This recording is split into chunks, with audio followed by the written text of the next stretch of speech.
the longest time now, Royal Enfield has been making single-cylinder thumpers that appeal to the masses, and a lot of manufacturers have tried to eat into their market share but haven't really been successful. I really need not remind you of the ad campaigns that Bajaj ran with the Dominar 400. Now that was some witty stuff, but things are looking even better for the brand after they've revamped the Thunderbird, slapped on the Meteor sticker and made it even more appealing. Jay had the chance to sample the bike last year and he returned rather impressed with the changes that were made to it. But there's this new rising star from a brand that we all love and adore. Honda has brought in the Highness CB350 to the market, and we exactly know whom this bike is directly aimed at. Now, I've got both the bikes here today to answer one simple question: which one is worth your money? And helping me assess the bikes is Advait, who refuses to take off his helmet for the day. So, let the battle begin.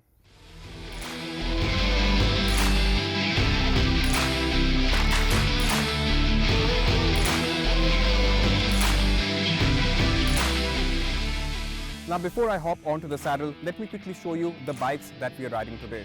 The Royal Enfield Meteor 350. Now this is possibly the best looking 350 single, and it goes to the extent of showing the levels of improvements that Royal Enfield is usually able to execute.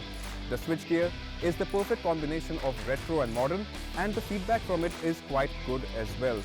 Having said that, there's just one tricky part. You wouldn't be able to use the horn and the passing light at the same time. But the horn is loud and clear, and you really won't need to use the combination. The instrument cluster is a mix of analog and digital readouts, and you still don't get an RPM meter on offer.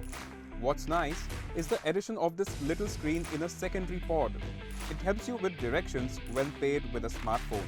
The integration and usage is easy, and when not paired, it gives out the date and time.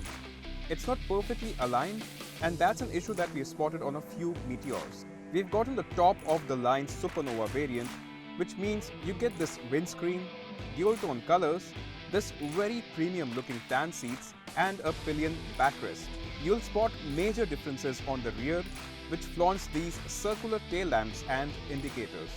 Overall, it's an admirable bike and a huge step forward from Royal Enfield. Now while the Meteor is a laid-back cruiser, the Highness CB350 is a upright naked, and it's got all the design elements to complement that boarding style.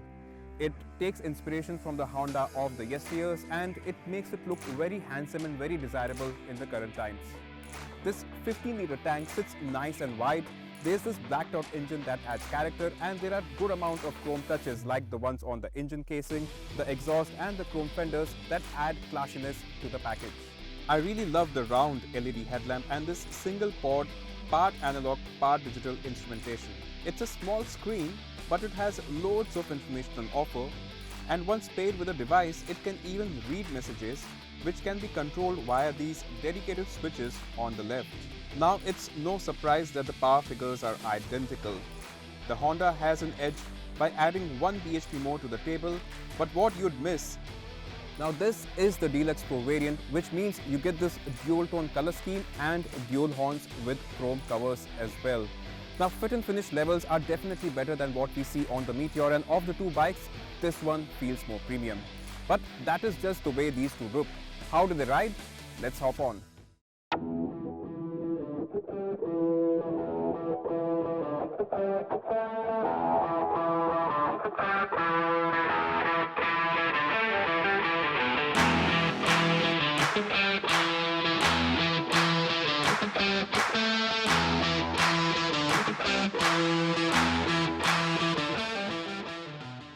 Now it's no surprise that the power figures are identical.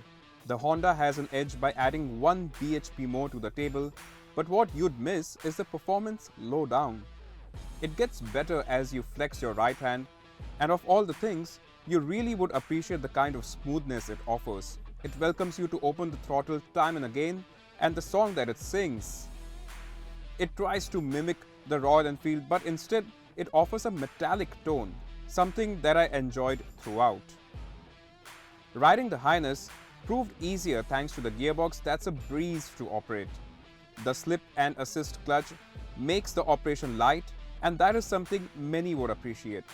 What's more, there's a switchable traction control on offer, and that should inspire some confidence when the surface isn't ideal.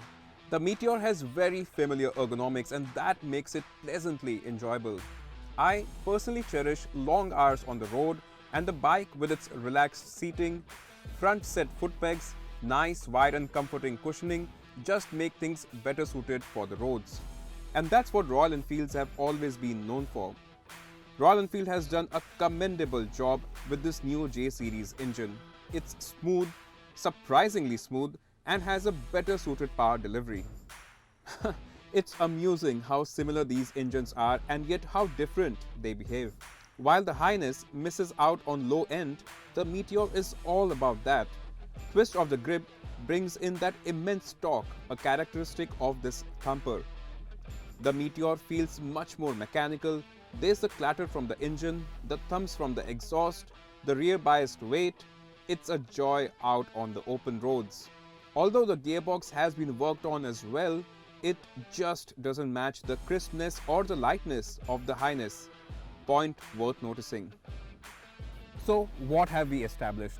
For quick city rides, the Honda Highness CB350 makes more sense provided you open the throttle more often. But it just doesn't have the versatility that the Meteor has to offer. It's better suited for the open roads, the power delivery makes it easier to ride, and a relaxed riding position means you cover longer distances in the saddle. The Highness CB350 comes back by offering a more engaging riding position, smoother engine internals, and a beautiful and delightful gearbox to go with that engine. Now those are the differences. You make your pick basis how your Sunday looks like. And if you do ride on Sundays, the Meteor comes stronger with a better suspension setup if you are a new rider.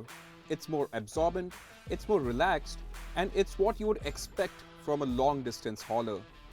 Its cornering abilities are limited by the low set foot pegs, but you have sufficient amount of grip from the tires. The bite from the brakes is sure-footed, and it's a setup that's just hard to fault. The Highness has a stiffer suspension of the two, but it's what you would expect from an upright naked as you are more involved with the bike.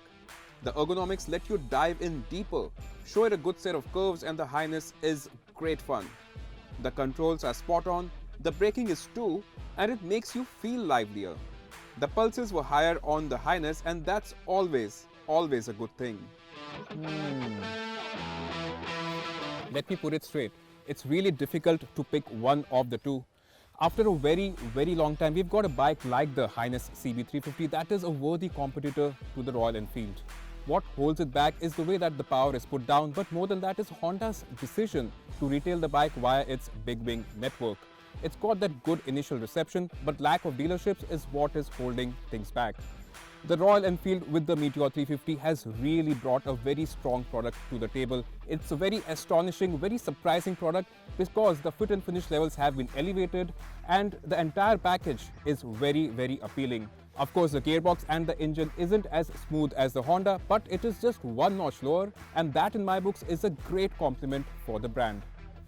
The ease of its ownership and the relaxed riding ergonomics are better suited especially for someone as tall as me, and that makes it a very appealing package. But basis the desirability, I would still want to ride back home on the Highness CB350. Well, you let me know in the comments below which one would you pick of the two, and also subscribe to our channel, hit that bell icon so that you're notified when we make the next upload. Until next time, ride hard, ride safe.